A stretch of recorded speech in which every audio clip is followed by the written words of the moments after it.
SP साहब के पास लगातार इस तरह की खबरें आ रही होती हैं कि जो यहाँ पर बाज़ार है, उस बाज़ार में जो पुलिस वाले हैं दुकानदारों से अवैध वसूली करते हैं। एसपी साहब भी यहाँ पर बहुत ज़्यादा परेशान हो जाते हैं और वो सोचने लगते हैं कि क्यों ना इन पुलिस वालों को रंगे हाथों पकड़ा जाए, जिससे और भी पुलिस वालों को कुछ सीख मिल सके। दोस्तों, उस सब के लिए वो नज़दीकी एक दुकान के पास पहुंचते हैं और वहां से एक धोती और एक कुर्ता लेते हैं। उन्हें मैला कुचैला किया जाता है, उनको फाड़ा जाता है और उसके बाद जो मुंह होता है उसको भी अपने को काला कर लेते हैं हल्का हल्का सा, जिससे किसी की समझ में न आए कि ये कौन है, और एक कटोरी लेते हैं। दोस्तों, उसी बाज़ार में पहुंच जाते हैं जहां पर ये पुलिस वाले अवैध वसूली किया करते हैं।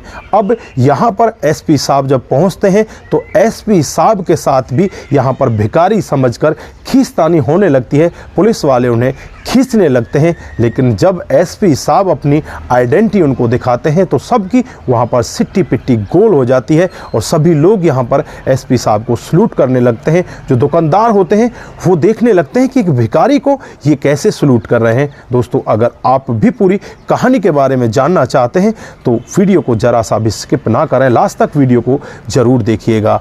दोस्तों, आगे बढ़ने से पहले हमारी वही रिक्वेस्ट की जो हमारे चैनल के साथ नए हैं, कृपया करके चैनल को फॉलो कर लें, बेल आइकन को जरूर प्रेस करें। नमस्कार, जय हिंद। आप देख रहे हैं एपीएच न्यूज राहुल रावत के साथ। तो दोस्तों, आज की जो हकीकत की घटना आप लोगों को बताने जा रहा हूं, उत्तर प्रदेश के नवगढ़ जिले की हकीकत की घटना है। यहां पर एसपी साहब अर्जुन सिंह, उनके पास बहुत सारी खबरें आ रही होती हैं और खबरों में यही कहा जाता है कि आपके पुलिस कर्मियों ने यहां पर बहुत बड़ी गुंडागर्दी मचा रखी है। इस तरह से ये बाजार में जाते हैं और वहां से अवैध वसूली किया करते हैं। अब एसपी साहब मन ही मन सोचने लगते हैं कि इन लोगों को कैसे पकड़ा जाए। अगर मैं इनको यहाँ से धमकाऊंगा तो 2-4 दिन के लिए ये रुक सकते हैं, लेकिन उसके बाद फिर से ये ऐसा ही काम करने लगेंगे।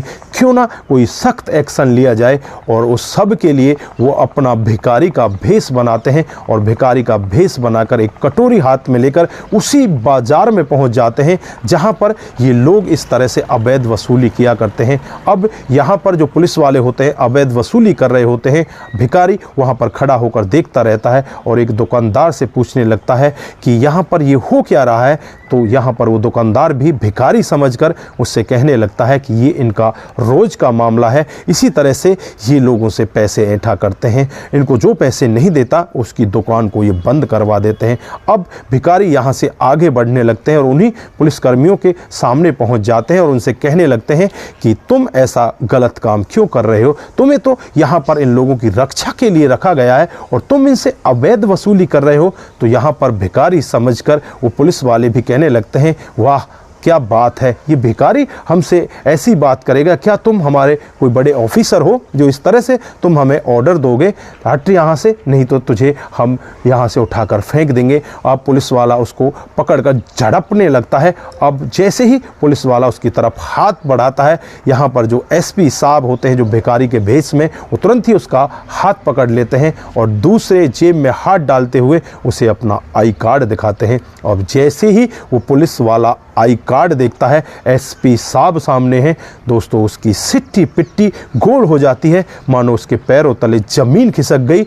एकदम से वो वहीं पर घुटनों के बल बैठ जाता है और रोते हुए एसपी साहब से माफ़ी मांगने लगता है और कहने लगता है कि एसपी साहब मुझे माफ़ कर दीजिए, मुझसे बहुत बड़ी गलती हो गई। दोस्तों, इधर जो दुकानदार होते हैं वो भी ये पूरा वाक़या देख रहे होते हैं। उन्हें नहीं पता होता कि सामने कौन है, उन्हें तो बस ऐसा ही लग रहा था कि एक भिखारी के सामने ये पुलिस वाला इस तरह से नतमस्तक कैसे हो गए, घुटनों के बल बैठकर माफ़ी क्यों मांग रहा है। दोस्तों, जो और भी वहाँ पर पुलिसकर्मी होते हैं वो भी वहीं पर आ जाते हैं और वहीं पर आने के बाद वो भी माफ़ी मांगने लगते हैं। अब यहाँ पर जो एसपी साहब होते हैं अपने रौब में आ जाते हैं। तुरंत ही उस एरिया का जो एसएचओ होता है उसे वहीं पर बुलाया जाता है और उससे कहा जाता है कि क्या तुम्हें इस सब के बारे में पता है? तो वो मना करने लगता है कि साहब मुझे इस सब के बारे में कुछ भी मालूम नहीं है। यहाँ पर एसपी साहब उन लोगों से कहने लगते हैं कि तुम यहाँ पर ऐसी अवैध वसूली कर रहे हो, तुम्हारी वजह से पुलिस डिपार्टमेंट की कितनी बड़ी बदनामी हो रही है, तुम्हें इस सब के बारे में नहीं पता, अब तुम्हारे साथ में क्या किया जाना चाहिए। एसएचओ को भी पूछने लगते हैं कि इनके साथ तुम क्या करना चाहते हो। तो एसएचओ साहब तुरंत ही बिना कुछ सोचे समझे कहते हैं कि साहब इनको सस्पेंड कर देना चाहिए, ये दोबारा ऐसा काम नहीं करेंगे। दोस्तों उसके बाद उन दोनों पुलिसकर्मियों को लाइन हाजिर किया जाता है, उन्हें पुलिस लाइन में बुलाया जाता है और वहाँ पर सभी पुलिस वालों को जो इलाके के होते हैं उन सभी को इकट्ठा किया जाता है और सभी के सामने उनको सस्पेंड किया जाता है। और यहाँ पर जो बाकी पुलिसकर्मी होते हैं उनको भी यही कहा जाता है कि अगर दोबारा ऐसा मामला हमको सुनने को मिला तो मैं अब तो सस्पेंड कर रहा हूँ, फिर तुम लोगों को निलंबित ही कर दूंगा। किसी का मामला ऐसा दोबारा नहीं आना चाहिए कि जनता से अवैध वसूली तुम लोग कर रहे हो, तुम्हारी वजह से हमारे पुलिस डिपार्टमेंट की कितनी बड़ी बदनामी होती है, शायद तुम्हें इस बात के बारे में नहीं पता होता। दोस्तों जो वहाँ पर पुलिसकर्मी ईमानदार होते हैं वो तो बहुत ही ज़्यादा खुश होते हैं, लेकिन वहाँ पर भी कुछ ऐसे पुलिसकर्मी होते हैं जो मन ही मन कुसमुसाने लगते हैं और सोचने लगते हैं कि अगर हमने अपना गलत काम नहीं छोड़ा तो हमारे साथ भी ऐसा हो सकता है। दोस्तों वो उसी दिन एक गांठ बांध लेते हैं कि जब तक यहाँ पर एसपी साहब रहेंगे हम कभी भी कोई गलत काम नहीं करेंगे। और उस दिन के बाद उस ज़िले में खुशियाँ दौड़ने लगती हैं, दुकानदार वहाँ पर बहुत ही ज़्यादा खुश होते हैं। आज दुकानदारों से कोई भी अवैध वसूली नहीं होती और वो आराम से अपनी दुकानें लगा रहे होते हैं।